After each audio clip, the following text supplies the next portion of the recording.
अस्सलाम वालेकुम एवरीवन। अपना लेक्चर नंबर 2 इंटीग्रेशन और इसका पार्ट नंबर 2 कंटिन्यू है। हम बहुत ही सिंपल तरीके से इंटीग्रेशन को आगे जो है ना वो लेके जा रहे हैं। तो कल जो पढ़ा था इससे आगे कंटिन्यू कि ये जो इंटीग्रेशन है ये एंटी प्रोसेस ऑफ डेरिवेटिव है, डिफरेंशिएटेड है। ठीक है, तो इंटीग्रेशन को सीखने के लिए बहुत लोअर लेवल पे एक होती है इंडेफिनेट इंटीग्रेशन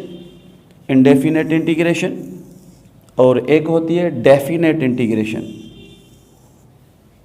तो इंडेफिनेट इंटीग्रेशन ये जो है जिस तरीके से ये लिखा हुआ है कि integration of f of x with respect to d x, तो ये जो एफ ऑफ एक्स है ये एफ ऑफ एक्स क्या है, ये इंटीग्रेंड है या इसका नाम है डिफरेंशिएटेड फंक्शन। इनके दरमियान जो भी होगा वो एक डेरिवेटिव फंक्शन होगा।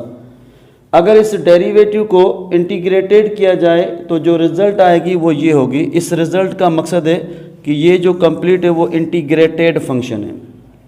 तो इंडेफिनेट इंटीग्रेशन जो भी होगी उसमें कोई लिमिट नहीं है, यहाँ पे ना लोअर लिमिट है या ना अपर लिमिट है। तो हमें क्या मिलेगा, द डिफरेंशिएट फंक्शन जब इंटीग्रेटेड होगा तो कोई ना कोई और फंक्शन मिलेगा।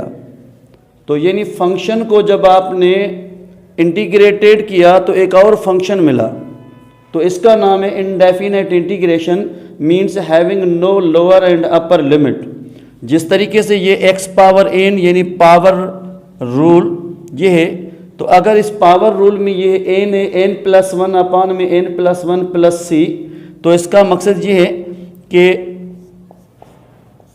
ये कंप्लीट एक इंटीग्रेटेड फंक्शन है, इंटीग्रल फंक्शन है और ये एक डिफरेंशिएटेड और इंटीग्रेंड फंक्शन है। तो फंक्शन से हमें फंक्शन मिलेगा। अगर एक क्वेश्चन है कि इसको वापस कैसे लाया जाए, तो इस फंक्शन का वापस डेरिवेटिव होगा। अगर इसका डेरिवेटिव फाइंड किया जाए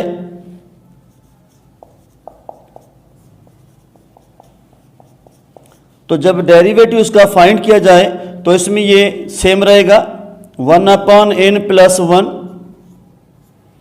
इनटू ये पावर रूल ऑफ डेरिवेटिव के जरिए इसको हल करेंगे तो n यानी पावर की value base power n-1 plus c का डेरिवेटिव 0 और यहाँ पे बेस x का डेरिवेटिव 1, तो ये कैंसिल होगा और ये कंप्लीट डिवाइड। हमें वापस क्या मिलेगा, हमें वापस ये डेरिवेटिव मिलेगा यानी डिफरेंशिएटेड फंक्शन मिलेगा। तो इसका मकसद ये कि ये इनडेफिनेट इंटीग्रेशन, इसमें किसी लिमिट की ज़रूरत नहीं है। तो सिमिलरली जब हम डेफिनेट इंटीग्रेशन पे आते तो इस डेफिनेट इंटीग्रेशन में फंक्शन वही सेम है, डिफरेंशिएटेड।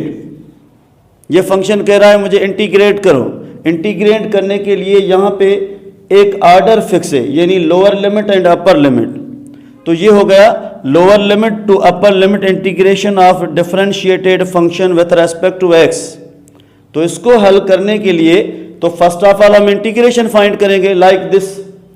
जब ये इंटीग्रेशन कंप्लीट होगी तो उसके बाद अप्लाइंग लिमिट करेंगे। तो लिमिट का मकसद ये है कि difference between upper limit and lower limit.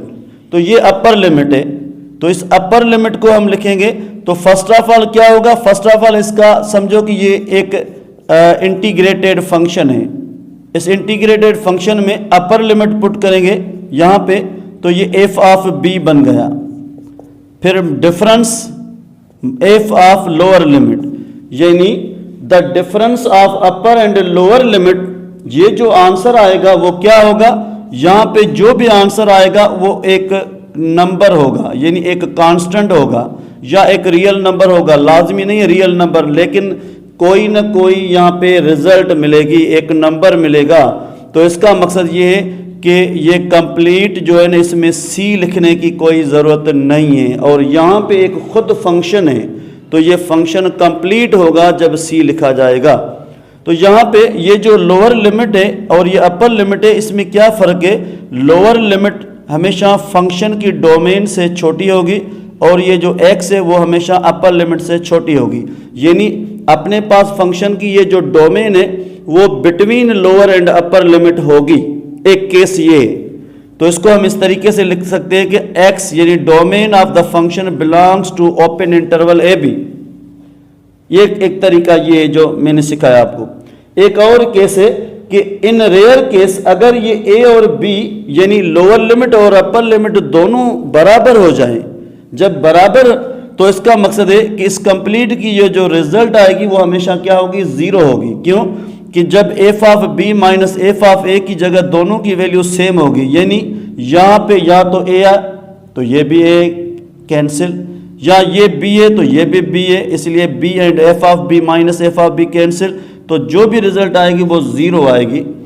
Similarly in other case अगर ये लोअर लिमिट यहाँ पे जो लिखी हुई है वो बड़ी है और अपर लिमिट जो है वो छोटी दिखाई रही है, लाइक दिस, जैसे ये लिखा हुआ है कि समझो 5 है और यहाँ पे लिखा हुआ है 0 f of x with respect to x.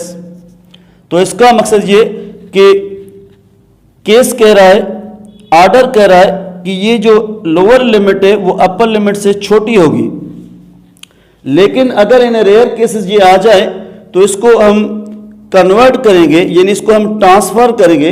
तो ट्रांसफर करने का तरीका ये कि ये जो लोअर लिमिट है वो ऊपर चली जाएगी, ये जो है वो नीचे आएगी। तो ये b टू a, लेकिन इसके साथ चेंज साइन भी होगी, क्योंकि इसलिए जो डिफरेंशिएटेड फंक्शन है यहाँ पे निशानी है क्या है, प्लस है। जब इस लिमिट को हम तब्दील करेंगे, चेंज करेंगे, तो क्या होगा, फंक्शन अपनी निशानी को चेंज करेगा। लेकिन इन दोनों तरीकों से, एक ने इस तरीके से हल किया, दूसरे ने इस तरीके से हल किया, दोनों की जो रिजल्ट आएगी वो सेम आएगी। लेकिन एक रूल ये है कि लोअर लिमिट बड़ी है नंबर में और अपर लिमिट छोटी है, तो इसको हम इंटरचेंज करेंगे, रीअरेंज करेंगे या इसको हम ट्रांसफ़र करेंगे, तो क्या होगा, इस फंक्शन में जो निशानी है वो चेंज होगी। स्पेशली ये जो डेफिनेट इंटीग्रेशन है जिसमें लिमिट मौजूद है, वो definite integration specially used for finding area of bounded reason. जैसे कोई आर्बिट्री फिगर वगैरह है इसमें, तो इसमें एरिया फाउंड करने के लिए क्या होगा, बोथ लिमिट्स लोअर एंड अपर को जो है ना रखा जाएगा, फिर उनके दरमियान जितना भी हिस्सा है उस ग्राफ का, इस कंप्लीट की हम इंटीग्रेशन की वैल्यू फाइंड करेंगे, उसका नाम है area of bounded region between two lower and upper limits. जिस तरीके से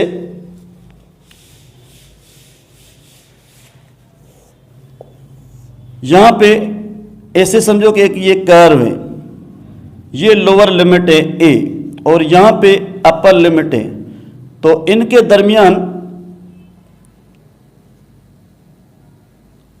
ये हो गया, क्योंकि ये है वैल्यू ऑफ x, तो यहाँ पे वैल्यू ऑफ y। सिमिलरली ये है वैल्यू ऑफ x, तो यहाँ पे क्या है, ये वैल्यू ऑफ y। तो इनके दरमियान एक ये रीजन जो है ना वो बाउंडेड रीजन है। इस बाउंडेड रीजन का हम एरिया फाइंड करेंगे, तो इसको हम क्या कहते हैं, इसको हम कहते हैं इंटीग्रेशन, कौन सी, डेफिनेट इंटीग्रेशन, यानी area of bounded region between two lower and upper limits is lower to upper limit integration of f of x and dx। तो यहाँ से जो भी आंसर आएगा, या तो इसको हम इस तरीके से भी लिख सकते हैं, f of x की जगह y को लिखा जाए, यहाँ से जो भी आंसर होगा वो क्या होगा, वो एक एरिया होगा। यहाँ पे जो भी एरिया आएगा वो क्या होगा, स्क्वायर यूनिट्स होगा। तो इस तरीके से ये डेफिनेट इंटीग्रेशन के लिए इंशाल्लाह हम आगे लेक्चर पार्ट नंबर 3 में काम करेंगे। तो स्पेशली हर रूल पे हम काम करेंगे। यहाँ एक बेसिक स्टार्टिंग हो रही है कि इंटीग्रेशन को सीखने के लिए सबसे पहले हमें इनडेफिनेट और डेफिनेट इंटीग्रेशन पर तवज्जो देनी है कि जो इनडेफिनेट होगी उससे एक फंक्शन मिलेगा, जो डेफिनेट होगी उससे एक नंबर मिलेगा, वो नंबर कभी एरिया भी कहलाएगा। अगर मैं कहूं कि ये है ए और ये बी है अपने पास, अगर ये बी आस्ता आस्ता इस तरफ आ रहा है, ये अगर इसके बराबर हो गया यानी ए इक्वल टू बी हो गया, इसलिए मैंने कहा कि जब ए एंड बी दोनों एक जगह इस तरीके से आ जाए, it means a is equal to b. जब ये a is equal to b होगा तो इन दोनों के दरमियान देयर इज नो स्पेस, तो कोई एरिया नहीं होगा, इसलिए इंटीग्रेशन क्या होगी, 0 बन जाएगी। ठीक है, इंशाल्लाह हम आगे स्टडी करेंगे। Hope you understand.